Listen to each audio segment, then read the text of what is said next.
This is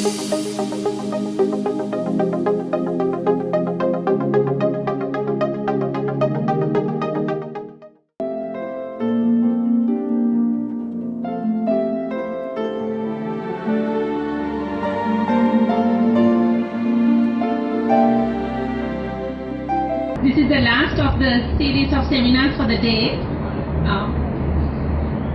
I represent the Sri Lanka Export Development Board, and it was at the request of the Sri Lanka Export Development Board that the industry associations came forward to organize these seminars. And at the outset, I must thank the Sri Lanka Association of Software Services Company for agreeing to organize this seminar on behalf of the IT BPO sector. May I now invite Mr. Madhu Ratnayaka and Mr. Mano Sekaram to the head table to conduct the seminar on the IT BPO sector. Let me introduce Mr. Madhu Ratnayaka.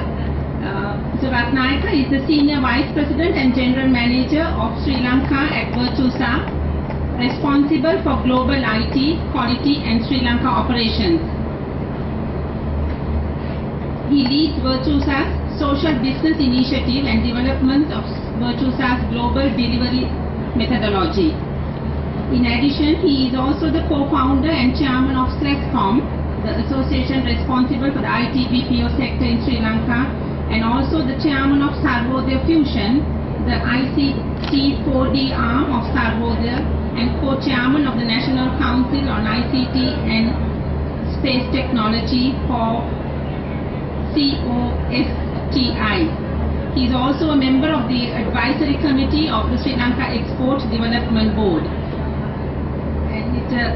Ratnayaka will deliver the main presentation, supported by Mr. Mano Sekaram, who will also join us for the panel discussion. Mr. Sekaram is the CEO and founder of 99X Technology Private Limited and Vice Chairman of Director of SLASSCOM. He serves on the board of the University of Colombo and also a member of the advisory committee of the Export Development Board. With those short introductions, I will hand over this session to the SLASSCOM to carry on. Thank you. Very young age. Can you guys hear me? Can you hear me at the back? Okay, great. Any guesses about this picture? Where it is taken from? Right, it's a pretty glamorous picture about the Colombo city, right? And I think when the first time I saw it last week, I thought, wow, it's really looking like a western city, right? It could have been Sydney, overlooking Sydney Harbour, or even New York. Right? I think what I want to show you is something like this is happening in one of our leading industries, which is the IT BPO industry. There is a emerging global hub that is really built right underneath in and around Colombo. So what I want to do is to really spend a few moments around, give you a bit of background around where we have come in the last, especially last 10 years or so, and what is Sri Lanka's position in the global market. Right? Where are we really making a niche position in the global market of IT BPO, and where we are really trying to go. Right? And please feel free to ask questions as you go. I'm happy to stop by and do that. There are quite a few slides here. I've put a lot of information, but I'm going to skip through, given that we have a pretty wide audience. I don't want to, make you sleep by the end of the hour. So I'll just skip through a few slides just to just go through the headlines on those ones, right? Okay, that's better. Thanks. So SLASSCOM, just before I start, give you a quick background, is the IT BPO industry chamber. It represents the IT BPO companies in Sri Lanka, over 160 plus members, and represent almost 95% of the exports of this industry. You can see who's who in Sri Lanka from the company's point of view here. So what I want to talk about is what is the IT BPM industry. It's increasingly interesting now called IT BPM as opposed to BPO. BPM stands for Business Process Management, because many companies are now not only outsourcing but taking a full view of the process management. And why Sri Lanka? If a global company or any one of you starting up a company or having a partnership, why Sri Lanka is in place, and finally, the vision that we are looking for the future. So this slide kind of summarizes in one shot where we have come as an industry. Today, IT BPO industry exports about $600 million in revenue, which is in the order of exports, is the 5th largest exporter. It took us about less than 15 years to get to the 5th largest exporter. Right before us, there was steel industry, which took about 100 years to get to $1 billion of revenue. So what you see is that the potential of this industry is very huge, right? As a global marketplace, is very huge, and as a local industry, is pretty huge. So we see the revenue grew about 182%. Employment, some of you probably are interested about what kind of jobs and what kind of employment we have in the industry. Employment grew over 100% in the last 5 years, right? To reach about 63,000 direct employees in this industry right now. It range from software developers to BPO operators to call center operators to high-end analytics. A whole range of jobs that involve in this 63,000. So any if you are in technology, it's obviously you will have to have a IT background. But if you are in BPO, it could be any background. It could be in accounting, you could be in finance, you could be in healthcare, you could be a medical profession. It could be any profession that you can get into a BPO industry. Interestingly, there's a large number of companies are getting set up in Sri Lanka as well now. There are many companies coming in, global companies coming in and setting up here, as well as local companies building their own startups. We've seen, especially in the last 3 to 4 years, there's a resurgence of new companies starting up and setting up their operations to deliver services out of Sri Lanka. Sri Lanka is also getting on the global map, and we've been recognized globally. I'll talk about that a little later. And government obviously has recognized IT BPO industry as a thrust industry. As Sri Lanka moves into a middle income and then into a high income bracket, you really need very high value services to be delivered out of the country, and that's where really the Knowledge Hub initiative and the IT BPO industry comes in.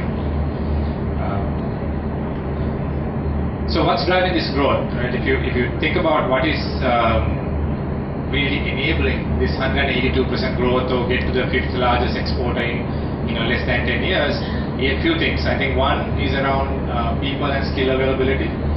Sri Lanka is really getting positioned as a hub for, especially in accounting. Sri Lanka has the second largest qualified accounting pool outside of UK. So for many UK related companies are setting up their operations in Sri Lanka to take advantage of that. Our literacy rates, as you know, it's very high. So we have a fairly good base of educated people that really are getting absorbed in this industry.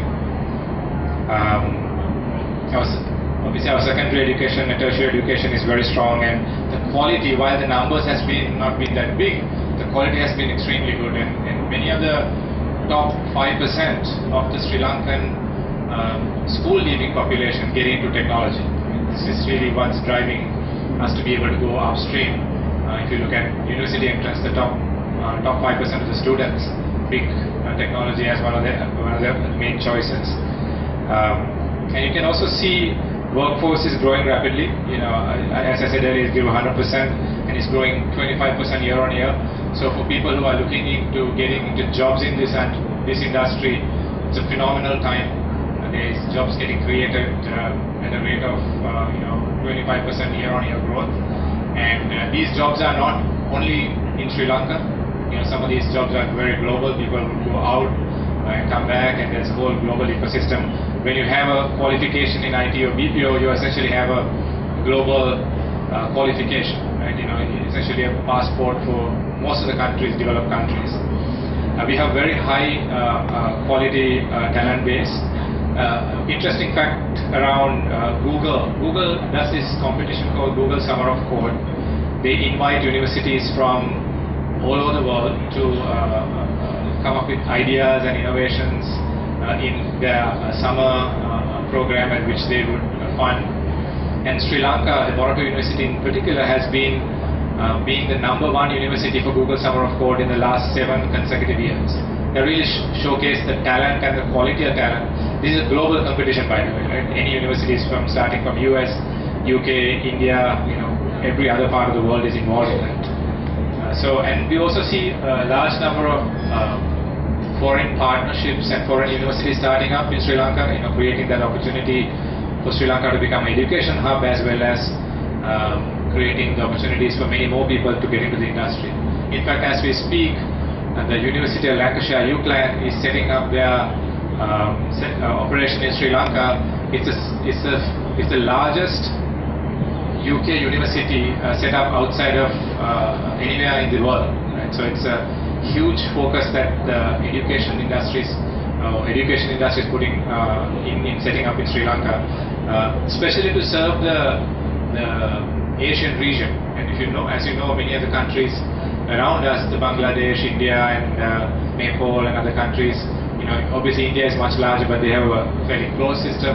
Many other countries is a developing education system, but Sri Lanka is really at the right point that you can really become an education hub, and that's why you see some of these global universities are setting up in Sri Lanka. I'll go through this slide a little bit as well. Maybe there are a few facts here that you may are probably not aware. If you look at in the South Asian region, Sri Lanka ranks #1 in the Doing Business Index. Right? Globally, I think we are in 83rd position, but in the region where we compete, we are #1. #2 in Global Competitiveness Index from World Economic Forum. #1 in Human Development Index in South Asia. #2 in Global Innovation Index, which report that INSEAD does every year, and ranked #2 in Network Readiness Index, which is in par with India. Especially the last 5 years or so, we caught up on our network readiness to be in par with India now. So these are very, very interesting developments that had happened especially the last 10 years or so, in positioning Sri Lanka at a very advantageous position. I'll skip these slides a little bit. And we are also one of the lowest risk countries right now in the region. You can see the comparator countries here from fatalities in 2010. Sri Lanka has 0, and I think even UK is more riskier than Sri Lanka at this moment. So these are really very conducive reasons for companies to come in. We have one of the most rigorous intellectual property regime in the region, modeled around UK intellectual property regime, which is paramount for an intellectual property-based industry like IT and BPO industry. So these are great foundations that's being laid out. Just to give you, I think I'll leave you to read these two quotes. These are companies who have in operation in Sri Lanka, global companies. HSBC, HSBC has a large center in Sri Lanka. They have about 2,500 people, BPO. London Stock Exchange acquired Millennium IT, a local software company who build stock exchange products. And these two quotes I'll leave you for a moment to read. It's very interesting to see how the software aspect of how the service delivery happens, and how some of these global companies are taking advantage of this. Obviously, these are the early movers of this industry, and we see a whole new set of new companies are now coming into the country. A couple of weeks ago, Accenture, one of the global top 5 consulting companies, set up their operation here. They set up their wholly owned subsidiary in Sri Lanka in partnership with Brandix. We have Intel setting up their operation in Sri Lanka through an acquisition in the last 6 months or so. We have Motorola, we have Pearson. There's a large number of global companies are setting up in Sri Lanka. So our niche in terms of what Sri Lanka is good for is now getting a lot more clearer. Right? We are not like India. We don't have the thousands and millions of people. We have to get focused around few key areas that we can be globally competitive. Right? And there's 2 things that is coming out. One is around what's called the financial accounting outsourcing area. You see, especially driven by the large number of CIMA qualified AAT, ACCA and many other financial accounting qualifications that many people had pursued in the last 10-15 years, had now created a huge talent base that is really the BPO companies taking advantage of that they're coming in for. And you see companies here, as I mentioned, HSBC, WNS, only Accenture, Amber, and so forth. And Sri Lanka is clearly one of the top destinations for financial accounting outsourcing in the world. That's why you see companies like Accenture and WNS, HSBC are here. These are global companies. They, if you can think about a company like Accenture, any country would lay out the red carpet to invite them, right? They would really have to have a real good reason for a company like them to set up here. And that really speaks to the talent base and the business environment that Sri Lanka has been able to create, especially in the last 5 years or so. And the second focus is around product engineering, developing software products. The software products that we use around, maybe it's around high-end products into day-to-day apps that we use. You can see the companies here: Motorola, Intel, Pearson, some of the globally well-known companies, IFS, and 99X, and my own company, which is we are all here to really take advantage of that very high-end talent base around engineering talent that we have. We have a very strong cost advantage as well compared to the global region. We are about 25 to 30% cheaper in doing business in Sri Lanka, especially for IT and BPO. So there is a huge reason for the global companies to come in here.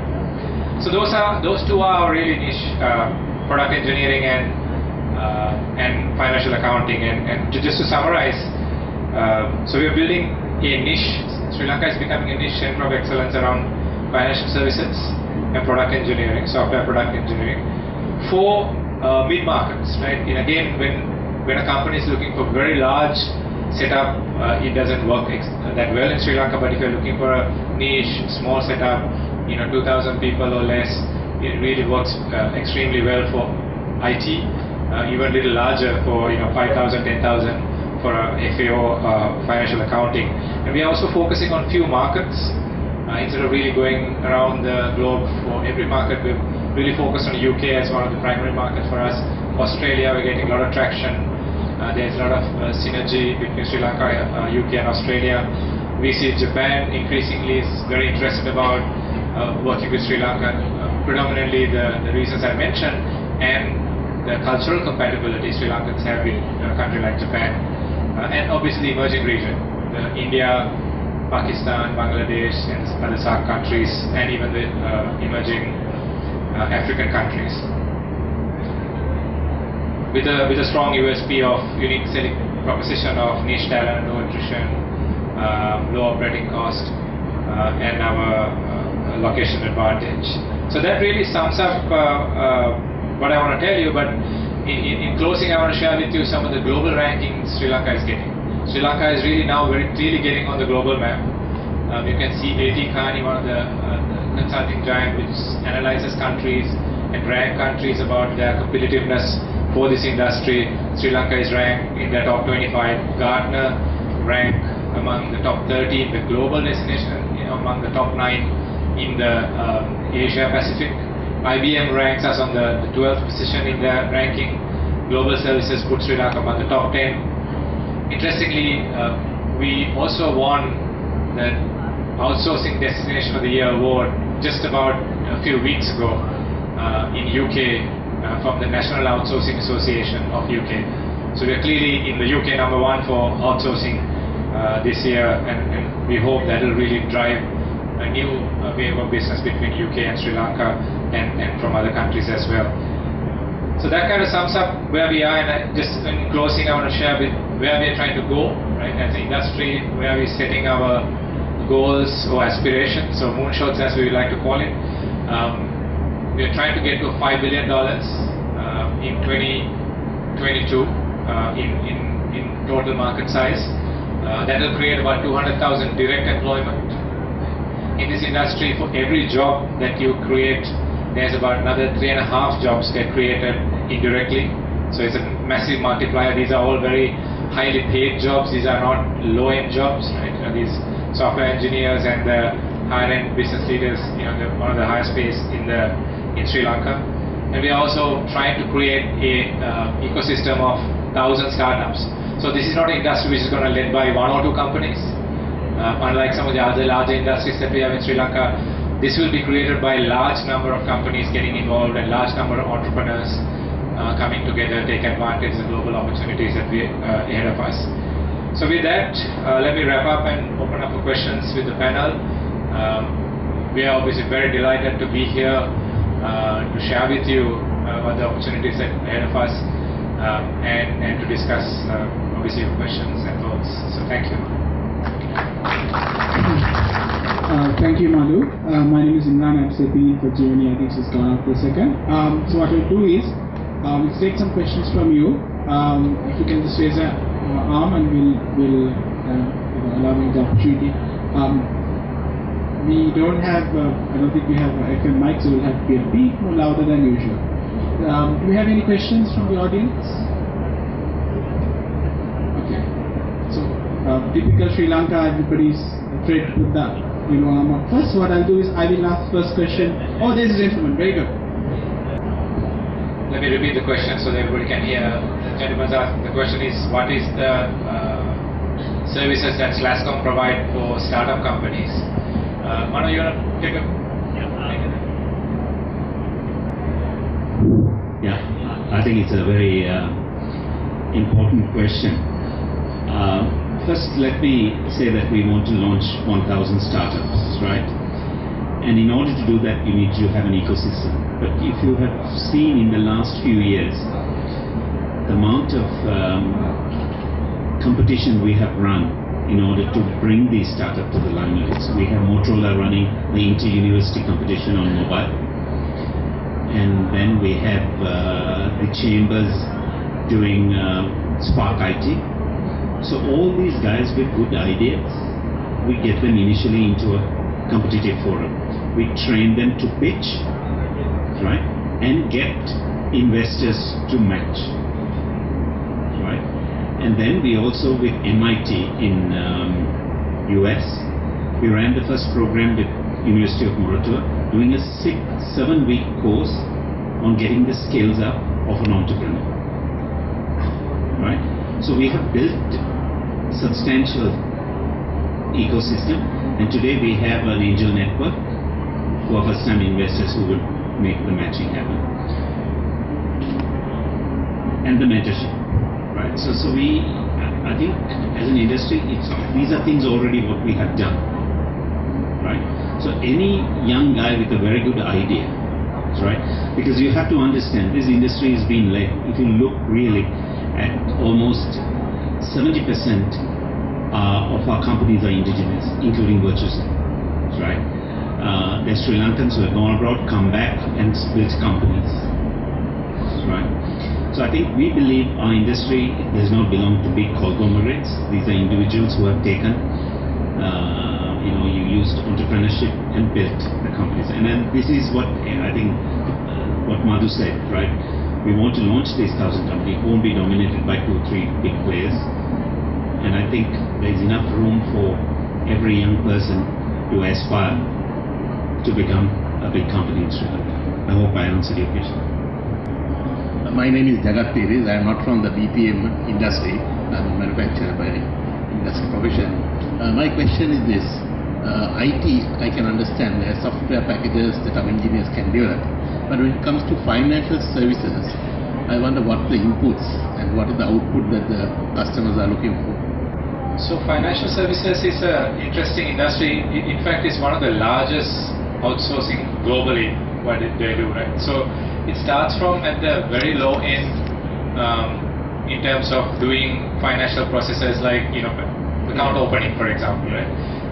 To all the way to doing due diligence, doing research about companies, doing project analysis, doing feasibility studies, or to doing equity research. So it's a whole heap of levels, and Sri Lanka is really doing more work in the middle to the higher end spectrum of the work, where you need qualified accounting professionals to analyze different cases, come up with investment options, do some of the other things that I mentioned. Those are now increasingly done by global players, specialists in that space. Like if you think about, there are two kind of sectors of this that happens. One is called a captive, which is like HSBC, for example, setting up their own captive center. What you see in Rajagiri, which has about 2,500 people, they do all their financial accounting work in that center, which is not for the global market but for the global HSBC network. Then on the other hand, you have companies like Amber Research or WNS who are doing work for other global companies. They are financial accounting related work. So it's generally most work that any finance department do now is getting outsourced to a central groups, and increasingly more and more of that front end work is getting outsourced. And for example, we take most of the companies here, now you see they're setting up their own shared services center. You see, big conglomerate like Haley's and some of the apparel companies, they're setting up because they have large number of companies here. They've consolidated them to run their accounting in one group. So this is really the natural extension. What we went through in most of the European and US companies, they first consolidated their accounting into one shared company, and then now they're trying to take cost advantages by outsourcing that. That's how it started. But now many companies, even a small startup which is starting there, they don't build an accounting department. They would outsource the whole thing to a third-party expert group, either in Sri Lanka, India, any other part of the world. So it's very interesting. Any work that a typical accountant do or an investment banker would do is now getting outsourced. I hope I answered your question. Yeah, just to add a bit more to that also, we are also now going into fund management itself. I can't mention the name, but there is an operation in Sri Lanka that manages assets close to $300 billion US. And so you would be surprised, obviously, funding decisions and where the asset allocation would be. Then after that, how you measure the value of portfolio. All of this is being done here for financial centers in Luxembourg, in London, in Singapore, down in Australia. And the fact that we are, our time zone means you could cater to the Australian market in the morning, starting say 3:30, 4:30 in the morning up to about 12 o'clock. Then you can cater to Europe, Asian market, obviously, European market, African market. Only place you really can't do is US, but that also there are ways of doing it through ships. So I think we're going very up the value chain in terms of the kind of decision-making processes we're doing. And also companies like Amber, they're doing the entire research for the top 10 funds on Wall Street. So even high-end decisions, acquisitions, mergers, all of those are decided here. And because we have 100 CFA qualified professionals here, full qualifications in CFA. It's a very niche, international financial qualification, and I think there are about 300-400 in the pipeline. So the more Sri Lankans acquire CIMA, ACCA, CFA, global qualifications, the bigger our pool becomes in terms of attracting high-end work. So I think that's also the strategy. Sorry? How do they have access to the data? When we are doing the annual reporting here, you have to get the data, you have to access their data. How do we access I think our systems are now quite good enough in terms of, instantaneous access happens here. There are obviously very high security protocols. Madhu may be the chairman of SLASSCOM, but he can't sometimes go into some of these places without very high security. They'll check whether he has pen drives. So the data is instantaneous. It gets transferred, and very high levels of security also. We don't have a Data Protection Act here, but I think we get to the levels of security in those countries. Very high levels of security. I must say, none of us can really go into some of these companies without being very highly, checked. And the systems we have is so good now. All the submarine cables go right past Sri Lanka now. So we have access globally. In the terms of that, we are set in terms of technology. Question: is the industry more focused in the Colombo district, or can we expand to other areas? I think for you to operate an IPVPO company, you don't need to be in the city, right? And that is one of the things what we are working with government to open up certain cities. All what we require is good, reliable infrastructure in terms of network, in terms of bandwidth access. And if you know, most of Sri Lanka is laid with fiber optics, right? So there's no reason why you can't have in a second-tier city. I think this is an industry which is based on knowledge. So I think this is whatever we say IT BPO is based on knowledge services. Today there are architects who are doing design work for clients overseas. So any professional person can sell this because the world is flat. So they're doing architectural services.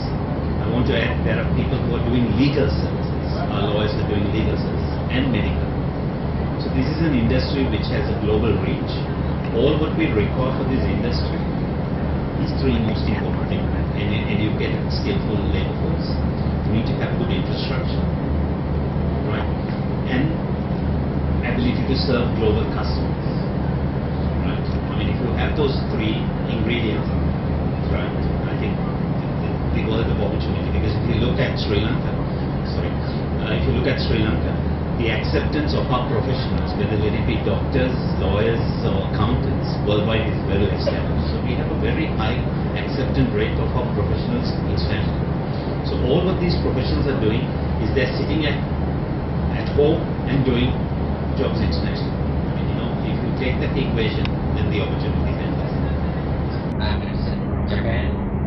I'm a IT professor at Japanese University. I'm working Japan Sri Lanka Technology Promotion Association, CHOGM. We are here to promote Japan Sri Lanka technology promotions. Especially, I'm very happy to see that you are looking for Japan IT sector.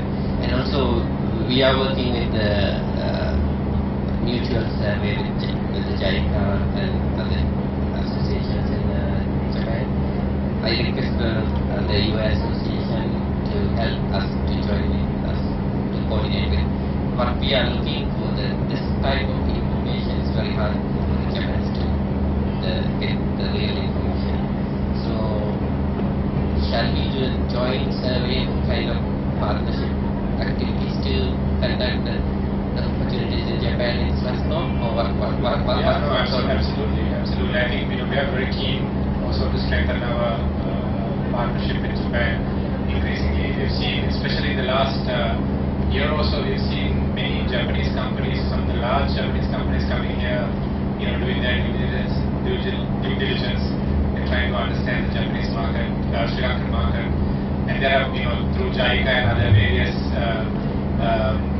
groups like yourselves, there has been a strong partnership built over years.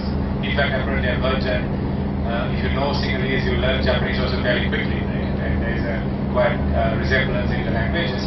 So I think the other big thing we see is the cultural compatibility, right? When Japanese try to work in India or some of the other more fast-paced kind of places, the business wavelengths are different. So we see huge potential. I'm really glad that you came along here today. That we will be delighted to work with you and figure out what we can do together to drive that forward. So Thank you. Catch up offline now. Till somebody picks up the courage to get another question in, let me ask Manu. We talk about this being a knowledge services industry. How is the industry empowering people working?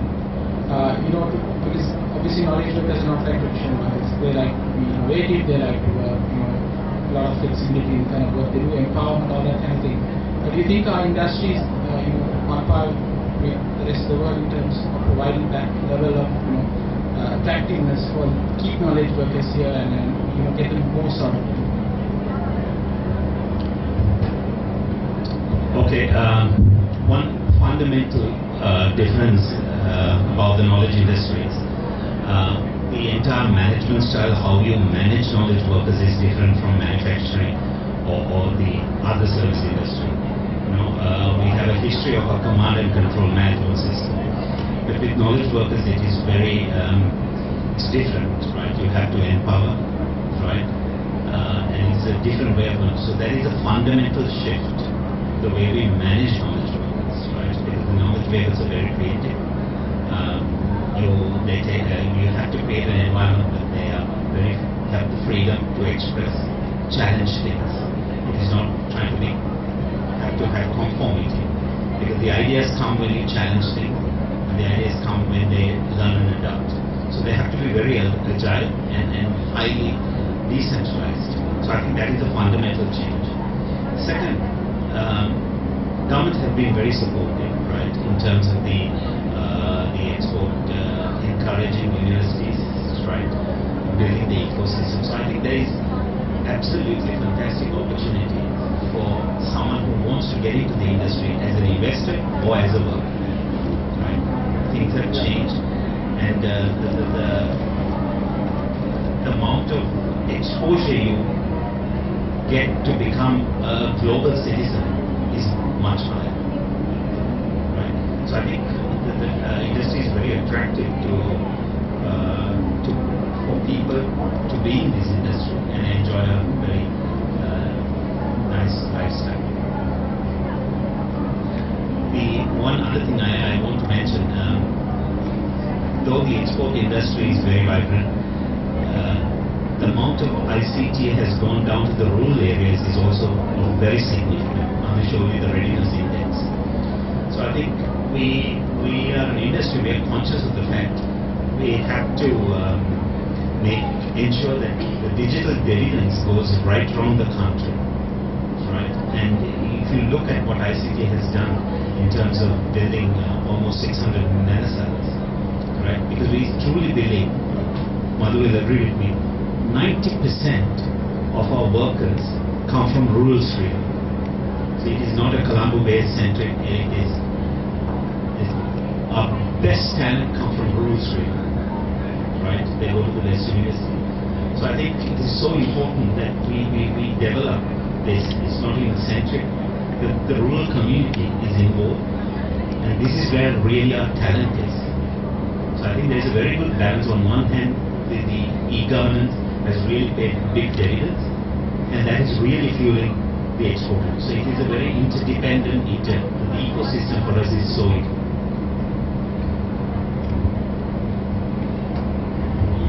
We also work on time, so it's 6. What I'll do is I'll have one opportunity for one more question before we close, and then I'm sure these two gentlemen will be outside available for questions. It's your final opportunity. Yes.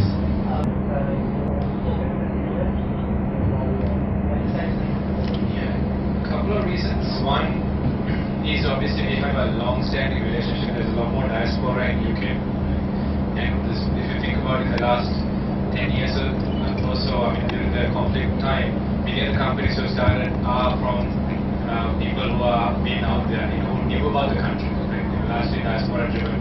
You take 90% or 95% of the companies are started with some Sri Lankan connection, and we had a big presence in the UK for a long time.